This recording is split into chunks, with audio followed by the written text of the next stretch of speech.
Assalamualaikum warahmatullahi wabarakatuh. Waalaikumsalam warahmatullahi wabarakatuh. Sahabat Dasar dimanapun Anda berada, senang sekali kita berjumpa kembali tentunya di Gaspol. Gaspol memang. Apa kabar Ustadz Dasar? Baik. Sehat ya? Sehat walafiat. Masya Kali Allah. ini kita gaspol lagi. Oh iya dong. Jangan tanggung-tanggung, jangan rem-rem. Gak boleh ditahan-tahan ya Pak Gas Ustadz? memang. Waduh, mantap. Nah, jadi sahabat Dasar, sebelum saya jelaskan tema malam hari ini, ada yang spesial pada episode kali ini karena kita menyambut ulang tahun Metro TV ke-22. Tepuk tangan dong. Jadi melalui Gaspol, mari kita bangkit bergerak bersama menjadi masyarakat dan juga sahabat Dasar yang lebih baik dan produktif. Dan tentunya kali ini sudah bersama motivator kita, guru kita Ustadz Dasar Latif akan berbagi petuah, akan memberikan nasihat mengenai apa hakikatnya pola asuh pada anak. Kita tahu ya kalau zaman sekarang kan banyak yang bilang asuhlah atau didiklah anak sesuai dengan zamannya. Jadi sepertinya sudah nggak relevan lagi kalau kita pakai pola didik orang tua kita ke kita, lalu kita bandingkan untuk menggunakannya pola asuh kita kepada anak kita. Begitu nggak Pak Ustadz? Waktu boleh berganti. Ya. Tetapi nilai-nilai mendidik anak itu tetap sama. Oh. Mulai dari zaman Rasulullah sampai sekarang nilai-nilainya tetap sama. Nilainya sama. Caranya yang berbeda. Sesuai dengan zamannya. Sesuai dengan zaman. Nah, kita akan bahas lebih jauh mengenai pola asuh pada anak di tema kita hari ini, yaitu Anakku, Amalanku, Keluargaku. Pak Ustadz, dalam sebuah hadis diriwayatkan, ada yang mengatakan bahwa Rasulullah SAW seperti diriwayatkan oleh Ali radhiyallahu anhu bersabda, ajarkanlah 3 hal kepada anak-anak kalian. Ya, ini mencintai Nabi kalian, mencintai keluarganya, dan membaca Al-Quran. Ya, subhanallah hadis ini aturannya rapi. Nabi. Di antara nabi itu keluarga. Betul. Tapi ingat sumber hukum Islam itu ada 2. Quran dan Hadis. Rasulullah Sallallahu Alaihi Wasallam. Maka kalau mau mendidik anak, zaman boleh berganti, ya, masa boleh berganti, tapi nilai-nilai ini tidak boleh hilang. Ya. Ajarkan kepada anakmu sejarah Rasul. Tentu beda zamannya. Zaman saya, waktu itu ibu saya perkenalkan Nabi dengan lagu agak kasidah. Pada zaman dahulu kala, pada zaman jahiliyah. Oke, sudah ada informasi satu. Zaman dahulu kan banyak. Ada zaman batu, ada zaman purba, ada zaman jahiliyah. Zaman ini zaman jahiliyah. Kenapa zaman jahiliyah? Lahirlah seorang Rasul yang terakhir dan mulia. Ada 25 nabi dan rasul. Ini bukan nabi pertama, juga bukan nabi ketengah. Tapi nabi apa? Nabi terakhir. Tentu anaknya tanya, siapa namanya? Nabi Muhammad namanya. Siti Aminah ibunya. Bapaknya siapa? Abdullah nama ayahnya. Madinah tempat tinggalnya. Itu dulu model-model kasidah. Pakai lagu. Dulu. Sekarang pun pakai lagu, tapi lagunya nadanya agak beda. Anak saya perkenalkan sejarah Nabi. Tentu dengan nada bukan lagi kasidahan kayak saya kecil. Selalu saya kejar anak saya. Nah, Ece, nih dengar lagu ini. Anak-anak Nabi ada 7 orang. 3 laki-laki, 4 perempuan. Pertama Qasim, Abdullah, Ibrahim, Zainab, Rutkaya, Ummu Kalsum, Fatimah. Ini kan lebih kekinian nada-nadanya, ya kan? Ada juga ibu-ibu baru tahu kan anaknya Nabi 7. Iya toh? Nah, baru dari lagu ini. Inilah memperkenalkan sejarah Nabi kepada anak. Daripada ngajarin anak-anak kita lagu-lagu yang tidak mendidik. Kemudian yang kedua, cintai keluarga. Gimana mencintai keluarga? Tanamkan bagaimana anak itu saling menghormati, saling menyayangi, dan punya tanggung jawab. Zaman saya kecil, gimana ibu saya mendidik saya? Kalau soal ikatan emosi dengan adik. Ibu saya bilang begini, Mak, melok kola macule bahasa Bugis. Nak, saya mau pergi main. Mak, saya mau pergi main. Kata ibu saya, lono nak, tapi tiwi andrimu. Pergilah kau, tapi bawa adikmu. Kalau menangis adikmu, saya pukul kamu. Maka saya akan berupaya melindungi adik saya. Nah sekarang anak-anak kita, Karena situasinya modern, salahlah bentuk cintanya orang tua kepada anak. Satu anak, satu kamar. Ya kan? Di dalamnya sudah ada TV masing-masing. Begitu saudara tiba, anak-anaknya tiba, 3 anaknya masing-masing masuk kamar dengan TV masing-masing. Tidak pernah kontak fisik, tidak pernah kontak emosi, tidak pernah diskusi. Akhirnya apa? Saudara tapi tidak punya kedekatan emosi. Yang ketiga adalah cintai Al-Quran. Membaca Al-Quran. Kenapa? Karena gimana kau hidup dengan cara Islam kalau kau tidak tahu sumber hukumnya. Quran itu petunjuk, hudan linnas, petunjuk bagi manusia. Nah, bagaimana saya mau jalan yang lurus kalau tidak ada petunjuk? Nah, hidup ini perlu ada rambu-rambu. Rambu-rambu untuk anak kita baik adalah Al-Quran. Maka dari kecil kita diajarkan ada lagu tentang Quran. Ya, Allahumma arhamna bil Quran waja'alhu lana imaman wa nuran wa hudan wa rahmah. Isinya ini minta tolong kita kepada Allah supaya Quran ini menjadi petunjuk buat kita. Itu kita lagu-lagu kita. Nah sekarang lagu-lagu anak-anak kita apa? Yo ayo. Apa yo ayo apa yang tidak apa? Putar ke kiri, putar lagi. Jadi mungkin harus diimbangi kali ya Pak Ustadz. Ya. Tetap ada prioritasnya yaitu menanamkan nilai-nilai itu tadi pada anak-anak. Seluruh orang sepakat, ahli pendidikan anak bersepakat bahwa ada disebut usia emas. Ya. Pertumbuhan apa tadi? Emas, masa-masa keemasannya. 3 sampai 5 Maka tahun. di situ orang tua harus fokus dan konsentrasi waktu yang cukup untuk mendidik anaknya. Kadangkala kita ini tidak rasional berpikirnya. Mau anak yang soleh dan soleha tapi tidak ada waktu untuk mendidik anak. Maka ada ikhtiar. Apa ikhtiarnya? Bagaimana cara mendidiknya? Kembali lagi tadi. Quran dan Sunnah. Aturannya di situ Ya, ya Pak Quran Ustadz. dan Mulai Sunnah. dari mananya juga Ya. ada di situ. Maka ketika Rasulullah sakaratil maut, kan Nabi cemas. Kata datanglah Jibril, Muhammad, don't worry, be happy. Tidak usah kau cemas. Apa kenapa? Allah sudah memberikan garansi, haram seluruh Nabi dan Rasul masuk sebelum kau masuk surga. Alhamdulillah. Apalagi semua dosa-dosamu kalau ada sudah Allah ampuni. Alhamdulillah. Seluruh malaikat sudah ngantri menunggu rohmu. Alhamdulillah. Lalu apa? Saya tidak cemaskan diriku ya Jibril. Siapa yang kau cemaskan? Umatku. Bagaimana kalau saya sudah tidak ada di tengah-tengah mereka? Kata Jibril, tunggu lagi saya cari informasi. Muncul lagi Jibril. Tak. Kata Jibril, Muhammad tenang. Meskipun engkau sudah tidak di tengah-tengah mereka. Meskipun kau sudah tidak di Jakarta. Meskipun sudah tidak di tengah umatmu. Selama umatmu berpegang kepada Quran dan Sunnah.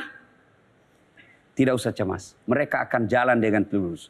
Selama umatmu berpegang Quran dan Sunnah. Maka aman. Nah, untuk berpegang kepada Quran dan Sunnah. Salah satu diantaranya nonton gaspol. Dasar sekali. Baik, Gaspol selalu mengajak teman-teman semua, sahabat Dasyat yang hadir di studio untuk ikutan polling. Jadi sekarang silahkan diambil handphonenya, gadgetnya dikeluarkan, lalu kemudian diklik tadi link yang sudah dibagikan, lalu silahkan dipilih dari 3 pilihan. Pertanyaannya adalah sejauh mana anak boleh merasa berhutang budi pada selain orang tua? A. Boleh, berarti anak kita sudah diberlakukan baik oleh orang lain. B. Tidak boleh, karena berpotensi anak akan mencari kebaikan lain dari selain orang tua. Atau C. Situasional dan hanya sesekali selama masih dalam lingkup keluarga.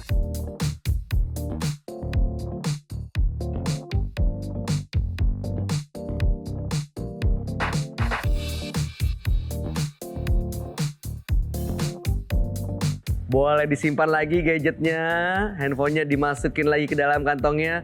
Samakan semangat, tepuk tangan lagi. Kita akan bahas hasil polling tadi sesaat lagi tentunya hanya di Gaspol. Gaspol memang. Saya malah kalau ketemu orang, Ustadz doakan anak saya jadi Ustadz. Tidak usah. Saya doakan anakmu jadi pengusaha sukses yang menolong agama Allah. Masya Ya, Allah. kalau jadi Ustadz susah beli motor. Bisa aja.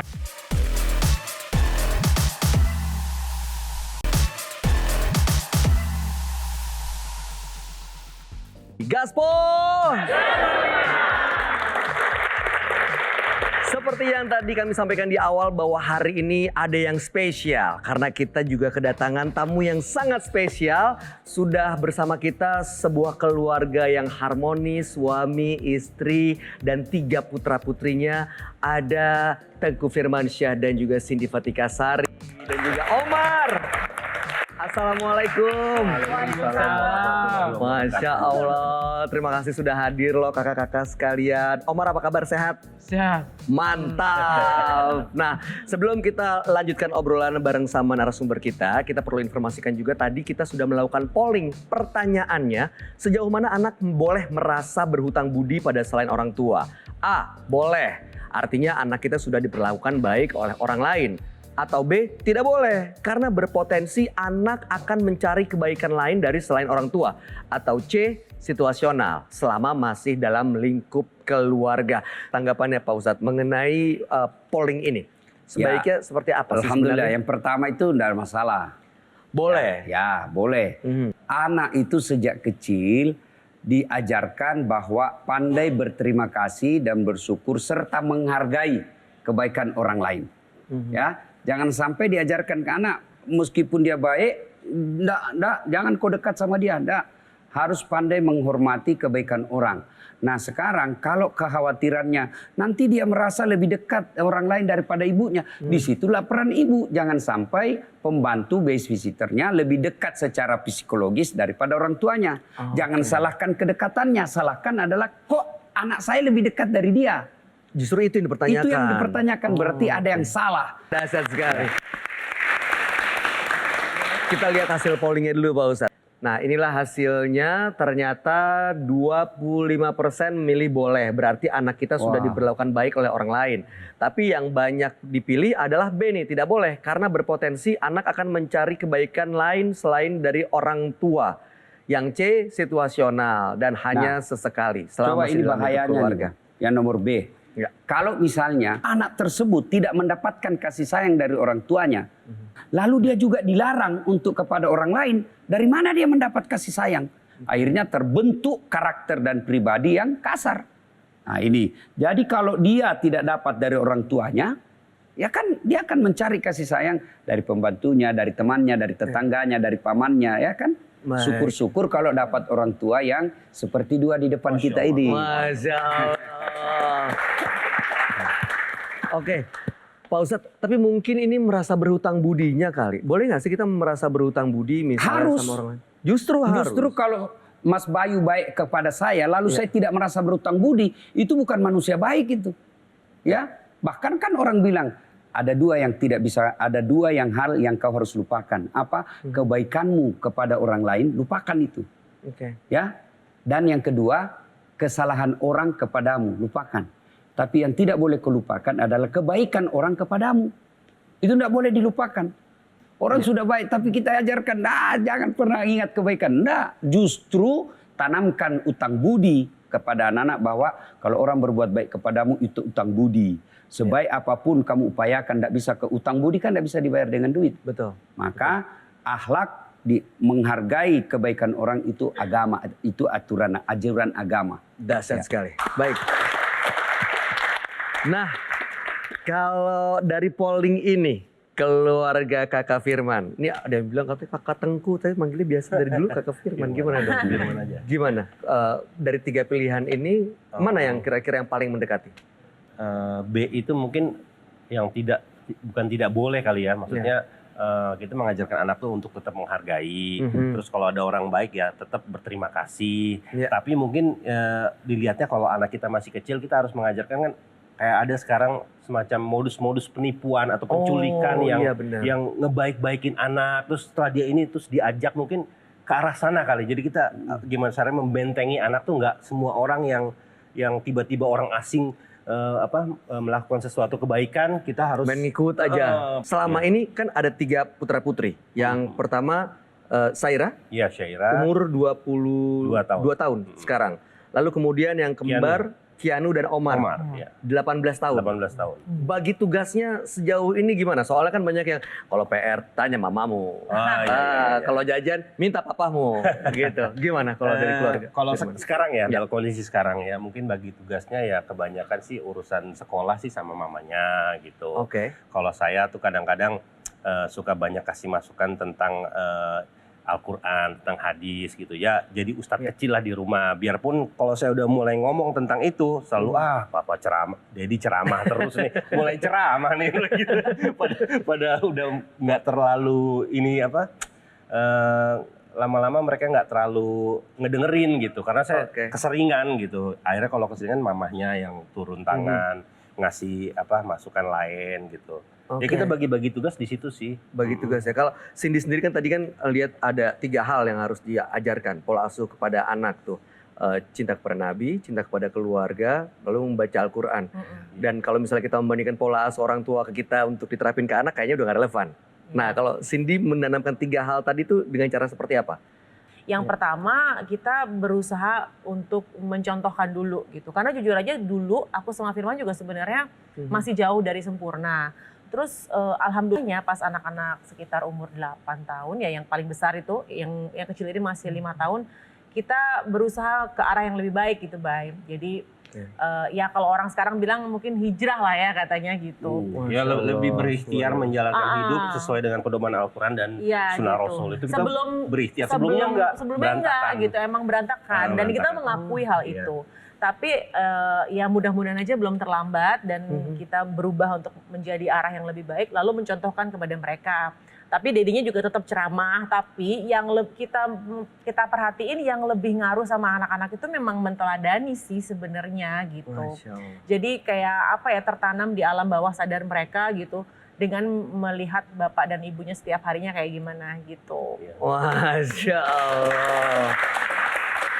Jadi silakan Pak Ustadz. Mas Tengku Firmansyah. Saya waktu kuliah selalu nonton di televisi. Ya, televisi tetangga. Jadi saya mau nanya, kalau misalnya anak Mas Tengku ini melihat adegan-adegan sinetron, yang anggaplah yang menurut yang ditanamkan nilai-nilai itu bertentangan dengan apa yang dilihat di TV. Pernah enggak mereka nanya? Nggak pernah sih. Mereka udah biasa banget soalnya. Dari zaman mereka kecil dari kecil itu si Syaira itu yang malah sering dibawa-bawa, bisa menginap berminggu-minggu di lokasi syuting gitu. Jadi mereka emang udah biasa kalau bapak ibunya ini aktor gitu. Apa yang karakter dimainkan di film atau di TV sama di rumah tuh jelas berbeda jauh gitu. Kayaknya mereka sih udah biasa. Tapi alhamdulillah 5 tahun ini emang mainnya selalu jadi pasangan suami istri. Jadi mereka udah terbiasa. Baiknya seperti itu. Memang baiknya begitu. Kemudian pertanyaan kedua. Kalau misalnya cita-cita terbaik yang ada di benak Mas Tengku ini, saya mau anak saya jadi selebriti atau mau jadi teknokrat atau mau jadi politisi, apa cita-cita yang diinginkan?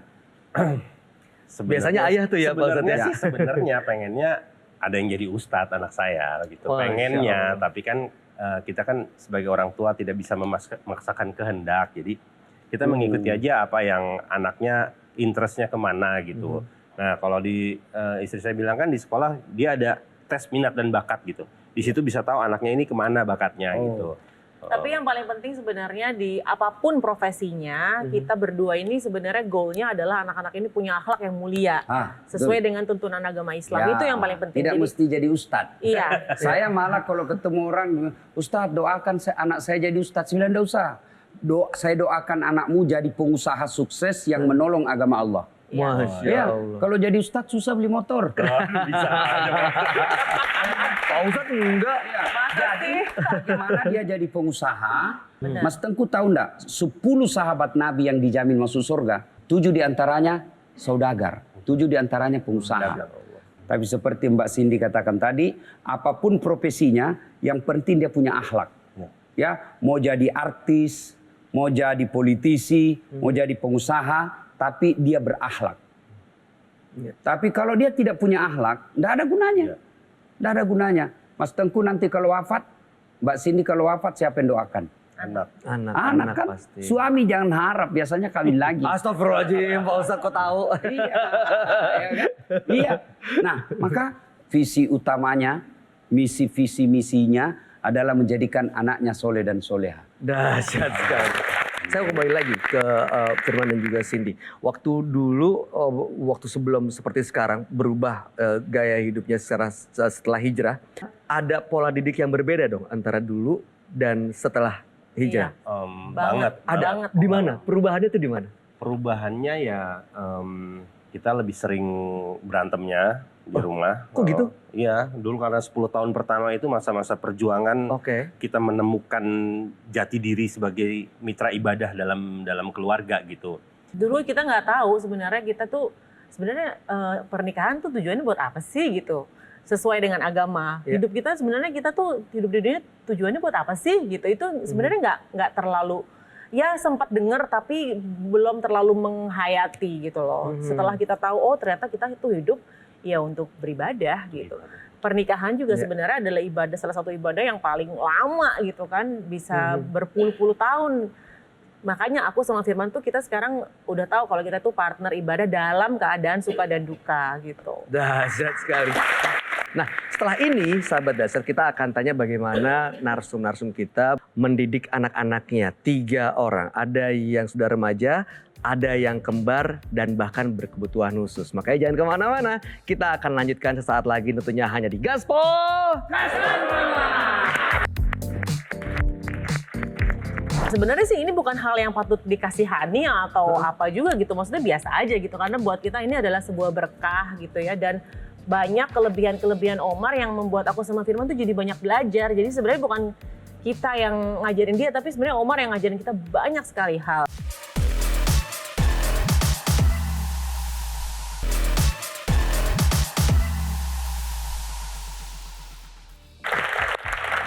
Sahabat Dasar, Anda masih bersama kami tentunya di Gaspol. Masih bersama Teguh Firmansyah dan juga Cindy Fatika Sari dan juga Omar yang hadir bersama kita. Saat ini Omar dan kembarannya sudah usia 18 tahun ya. Kalau kakaknya 22 tahun. Cewek dan yang kembar? Cowok. Nah, pola asuh ke cewek sama ke cowok itu sama atau berbeda kalau di rumah? Sebenarnya bukan masalah cewek sama cowok, tapi karakternya gitu. Kalau pedomannya sih tetap kepada nilainya sama gitu. Nilai-nilai seperti yang tadi Ustadz sudah bilang. Cuma caranya memang berbeda-beda gitu. Kalau anak kita yang perempuan memang lebih nggak bisa tegas gitu. Jadi harus pakai pendekatan yang lembut, mesti halus banget karena perasaannya juga orangnya lumayan sensitif gitu. Jadi kita pendekatannya beda. Kalau sama anak kita yang cowok, yang kembarannya Omar, Keanu itu memang kita harus spend time banyak ya sama dia. Karena dia orangnya yang butuh dekat sama orang tua dalam jangka waktu yang lama dan sering. Dia memang butuh curhat setiap hari, memang orangnya lebih open gitu. Kalau ke Omar, karena emang Omar ini ada ASD ya, Autism Spectrum Disorder. Ini adalah sebuah gangguan perkembangan yang memang dari lahir gitu. Jadi ya approach-nya beda lagi gitu sama Omar. Kita sekarang memang kita sudah berikhtiar sejak dia umur 3 tahun. Sejak kita mendapat diagnosa tersebut, kita sudah berikhtiar dengan berbagai macam terapi. Dan Omar yang sekarang ini kita lihat, ini sudah sebuah progres yang dan perjalanan yang sangat panjang gitu. Yang tadinya dia berbagai macam symptoms yang ada sama dia. Tapi yang sekarang kita masih usahakan adalah perkembangannya dia dalam hal komunikasi dan sosialisasi. Dan juga kita juga berikhtiar untuk menemukan minat dan bakat dia dalam dunia seni gitu. Jadi bukan dalam dunia akademis yang insya Allah akan sekarang ini Omar sedang berjuang menyelesaikan SMA paket C. Masya Allah, sholatnya lebih rajin dari kakak-kakaknya.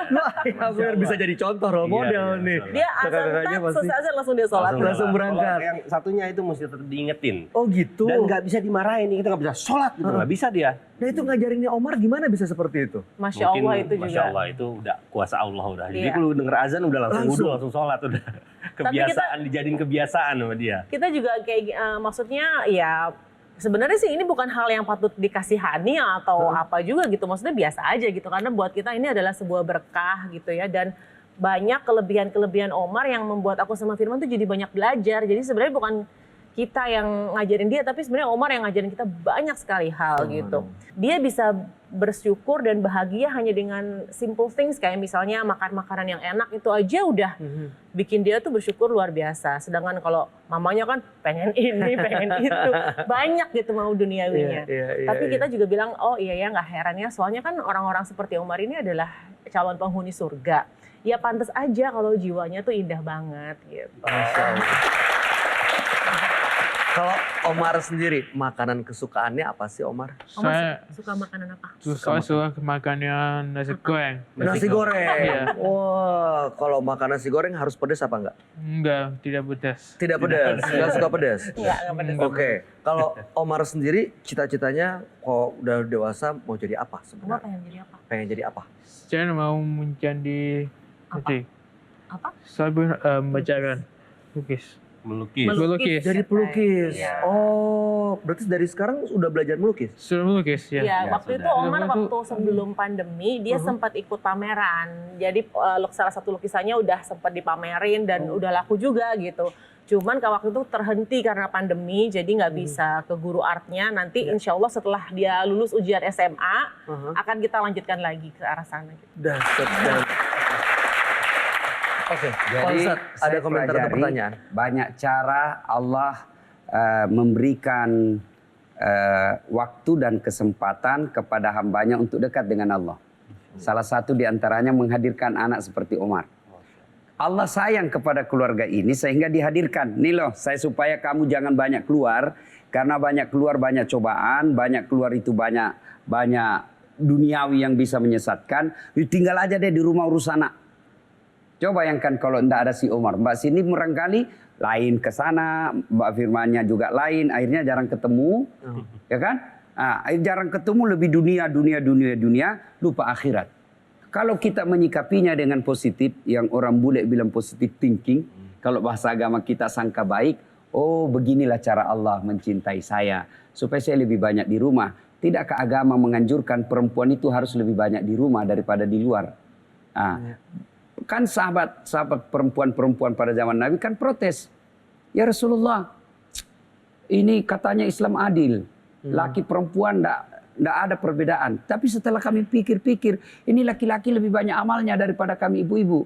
Kata Nabi, kok bisa? Laki-laki berjamaah di masjid kami tinggal. Maka Nabi menjelaskan, maka jihadnya seorang istri adalah mendidik anak-anaknya. Kalau kami jihadnya cari nafkah, laki-laki jihadnya ke perang, maka jihadnya seorang perempuan mendidik anak-anaknya. Tadi ada kalimat yang menarik buat saya. Tidak mengaku inilah kehebatan saya. Tidak, tapi diserahkan kepada Allah. Dengan izin Allah. Kasih sayang Allah sehingga si Omar bisa seperti sekarang. Banyak orang sempurna, cerdas, tapi tidak tahu sholat. Umar yang kita katakan ada keperluan khusus, azan berhenti. Langsung sholat. Dan inilah nanti bisa jadi anak inilah yang lebih utama menyelamatkan ibu bapaknya di akhirat daripada yang tinggi sekolah, tinggi popularitas tapi tidak tahu sholat. Alhamdulillah dengan diberikan ujian seperti ini sampai sekarang ini mudah-mudahan berkelanjutan lulus. Lulusnya apa? Sholatnya baik, tidak mengeluh, menjadikannya sebagai ladang amal. Kalimatnya tadi adalah mitra dalam rumah tangga untuk berpastabikul khairat. Dahsyat sekali. Mitra untuk fastabikul khairat. Jadi sebagai sepasang suami istri berlomba-lomba dalam kebaikan. Nah sekarang apa yang menguatkan yang mungkin bisa jadi inspirasi buat sahabat dasar? Kalau kita sih selalu mengingatkan, memberi semangat bahwa ini tuh amanah. Selain ujian dia tuh amanah. Maksudnya semakin berat ujiannya itu pahala yang kita dapat selama kita sabar dan berserah diri sama Allah. Tapi terus berikhtiar. Itu insya Allah nggak akan ada habisnya gitu pahalanya. Jadi ya ladang amal yang luar biasa gitu. Iya, dan selalu ingat juga bahwa anak-anak spesial ini tidak akan dihadirkan dari Allah untuk orang tua yang nggak spesial. Jadi orang tuanya juga sudah merupakan orang tua pilihan dan spesial. Gitu. Dahsyat sekali.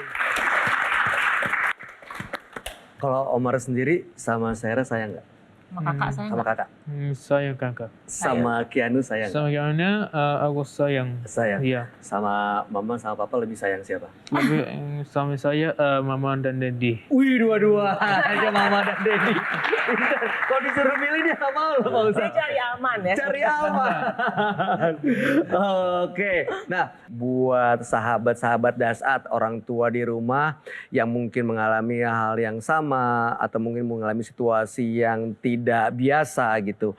Apa Pak Ustadz yang harus dipegang, petuah yang mau disampaikan sebagai modal utama yang harus dimiliki sebagai orang tua? La yukallifullahu nafsan illa wus'aha. Allah tidak membebankan suatu beban kepada hambanya kecuali Allah pasti tahu hamba tersebut mampu memikulnya. Kenapa Mas Bayu tidak diberikan anak yang berkeperluan khusus? Karena Allah tahu ini kalau Bayu tambah hancur hidupnya. Astagfirullahaladzim, tambah Ya kan? hancur. Kesannya Iya. udah hancur makin hancur dong Pak Iya, Ustadz. makanya Allah kasih khusus 2 orang tua ini karena spesial. Allah tahu bahwa ini mampu. Tapi setelah untuk dapat mampu itu kan perlu beberapa kali, perlu beberapa tahap dan pada akhirnya ketemu. Tadi adalah mitra berfastabikul khairat. Nah, resepnya semua adalah kata kuncinya tadi amanah. Kalau memegang kata amanah, maka yang namanya amanah pasti ditanya tanggung jawabnya. Kan masyhur dalam kitab-kitab itu. Ada orang tua bagus sholatnya, bagus puasanya, semua ibadah madanya baik. Lalu Allah katakan, si fulan masukkan dia ke dalam surga. Jalanlah ini Pak Haji. Surga, surga, surga. Begitu dekat dengan surga dipanggil. Woi bos, bos, bos. Haji, Haji, tunggu dulu. Ada perkara yang belum ini. Siapa itu yang berteriak-teriak di dalam? Oh, anak bungsu saya. Kau abaikan amanah. Ku anfusakum wa akhlikum nara. Itulah makna dari ayat. Ya, jaga diri dan keluargamu dari api neraka. Dan bisa menjaganya 2. Dekatkan kepada Quran, dekatkan kepada Nabi, dan cara mendekatkannya ini hadirkan ulama. Nah, bagus kalau rumah itu ada ulama yang menjadi mitra dalam mendidik anak kita. Supaya ketika hati galau, hati apa, ada ulama yang kita bisa tempat berdiskusi. Dasar sekali. Masya Allah. Terakhir sebelum kita berpisah, Cindy mungkin ada pesan buat sahabat Dasar di rumah? Ya kalau hubungan antara orang tua dan anak itu bukan cuma status belaka ya, tapi memang ada ikatan kasih yang Allah anugerahkan kepada kita dan ikatan ini harus selalu dijaga dan dirawat. Hubungan yang sehat antara orang tua dan anak itu berefek panjang sekali dalam kehidupan anak di masa depannya nanti. Dahsyat sekali. Terima kasih kalau gitu. Kakak Firman, Kakak Cindy dan juga Omar yang sudah hadir di kesempatan kali ini. Sehat selalu ya. Insya Allah. Pokoknya nanti kalau udah jadi pelukis, nanti aku lihat dan aku mau bayarin, aku mau beli lukisannya, oke? Insya Terima kasih, Allah. Om. Terima kasih Om. Sama-sama.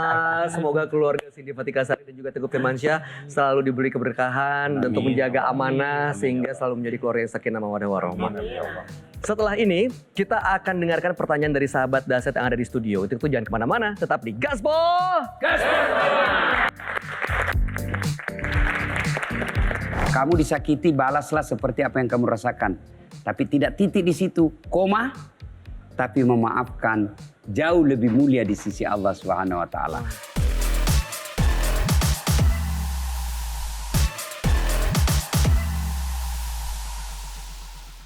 Gaspol. Gaspol memang.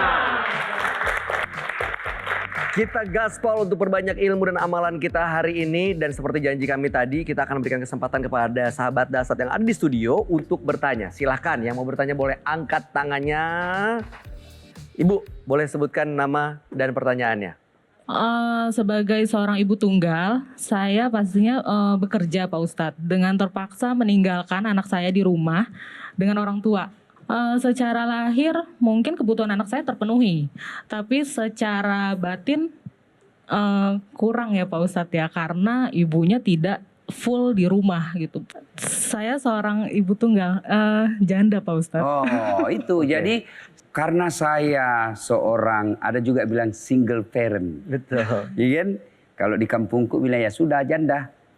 Jadi saya yang cari nafkah untuk menghidupi anak saya, membayar listrik, membayar cicilan rumah, ongkos sekolah anak saya. Saya sendiri.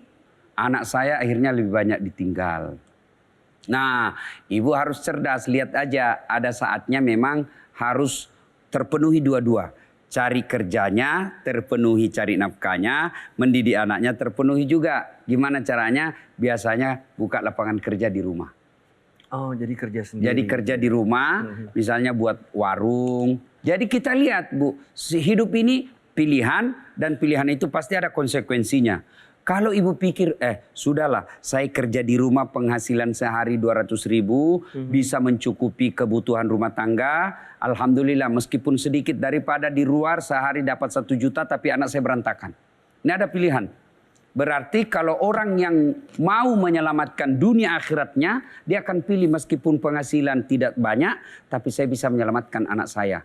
Jadi pilihannya ada sama ibu. Biarlah misal yang saya maksud, ini anak saya lagi remaja, lagi pubertas, lagi harus dekat-dekat dengan saya. Sudahlah, meskipun penghasilan saya seadanya, tapi anak saya lagi butuh kasih sayang karena dia masa-masa pubernya harus lebih banyak. Maka dia nanti setelah dia dewasa, kita lihat sudah mapan, bisa ditinggal, barulah kita cari yang pekerjaan yang lebih baik penghasilannya. Tapi kalau kita lihat ini bahaya, maka orang beriman dia tidak akan galau soal dunianya karena wa mal hayatud dunya illa mataul hurur. Dunia itu hanya tipu daya. Maka dia fokus mendidik anaknya meskipun saya kontrak-kontrak dulu kerja seadanya, yang penting saya selamatkan anak saya.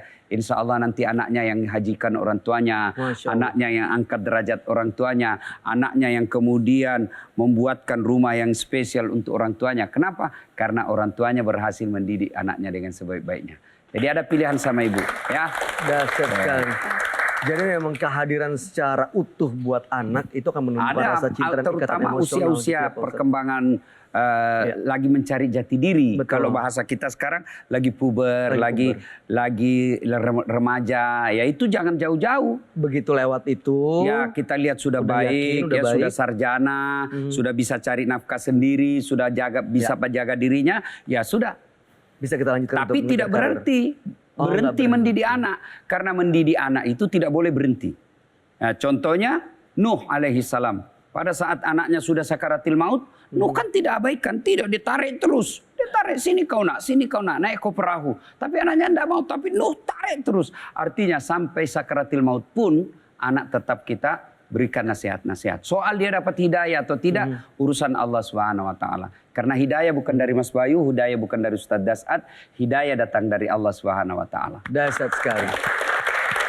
Baik, mudah-mudahan bisa menjawab kegelisahannya Ibu Ica. Dan selanjutnya ada pertanyaan lagi, boleh angkat tangannya? Silakan, Bapak. Assalamualaikum warahmatullahi wabarakatuh. Pak Ustadz. Waalaikumsalam warahmatullahi wabarakatuh. Saya ingin tanya Pak Ustadz tentang bulian anak. Saya selaku orang tua, apakah untuk diam saja atau membalas bulian tersebut? Oke. Jadi petua agama begini. Rasul bilang begini. Kalau kau ditempeleng, Mas Bayu tempeleng saya, maka Nabi katakan balaslah seperti apa yang kamu rasakan. Oke. Ya, kamu disakiti, balaslah seperti apa yang kamu rasakan. Tapi tidak titik di situ, koma, tapi memaafkan jauh lebih mulia di sisi Allah Subhanahu wa taala. Nah, kalau anak kita dibuli, mau juga melakukan pembalasan, dibuli juga, berarti bapak dengan yang membuli anak sama derajatnya di sisi Allah, tidak ada yang mulia. Dahsyat sekali. Mudah-mudahan anaknya justru begitu ngelihat tadi pertanyaan ini, wah udah langsung nih yang biasa ngebully jadi kapok. Saya dulu kalau kan dulu waktu kita SMA belum kenal itu bully. Iya betul. Ya kan? Ya, Saya kalau dibilang diganggu aja gitu. apa kau udah saat pendek betul? Saya senang. Kenapa? Karena dia jujur. Yang salah kalau dibilang cakep betul kok, pasti dia bohong, ya kan? Tidak apa-apa. Itu cara biarin aja ya. menyikapi bully ini. Cool man. Cool man. Apalagi sekarang kan zaman sosial media mungkin kita dapat bulian dari netizen yang orangnya juga kita nggak kenal Saya gitu. gini, Gimana kalau tuh, ada Pak yang Ustadz? bully Ustadz kan, ada biasa Ustadz. ada juga orang yang bully Ustadz? Wah, ada. Saya biasa Astagfirullah. awal-awal vaksin saya dibilang Ustadz penjual vaksin, Ustadz penjilat, Ustadz cari muka. Tapi Astagfirullah. saya bilang, saya besarkan jiwa saya. Siapa Das'ad Latif? Kurang apa Rasulullah? Mulianya. Tidak pernah nyakitin orang. Akhlaknya baik, ibadahnya baik, namanya selalu digandengkan dengan namanya Allah. Bukan cuma dibully bos, beberapa kali diperangi. Masya Allah. Kita ini baru dibully sedikit sudah curhat. Cemen lu men. Jangan gitu ya, dahsyat sekali.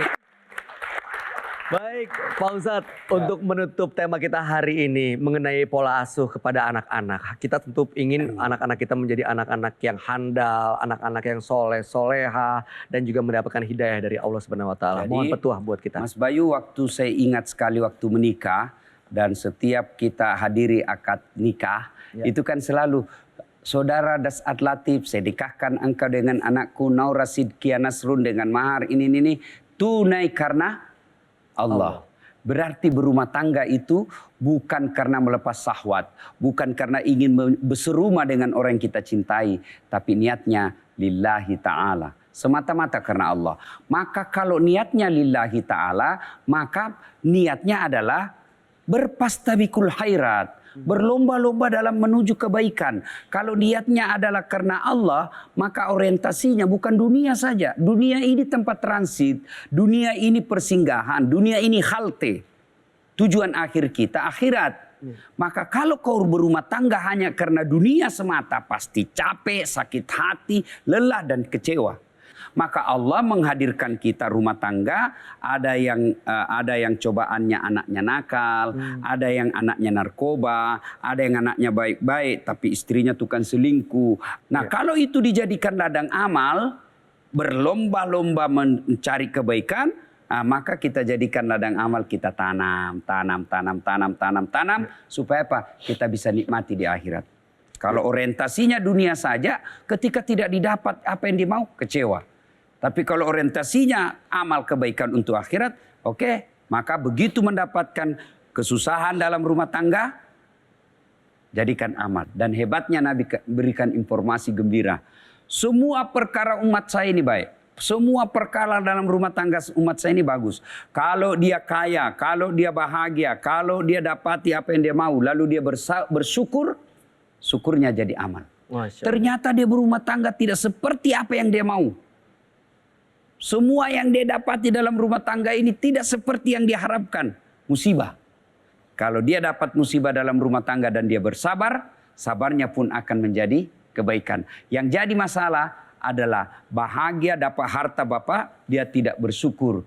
Lalu dia dapat musibah, dia tidak bersabar. Maka hidupnya menderita di dunia, menderita juga di akhirat nanti. Dahsyat sekali.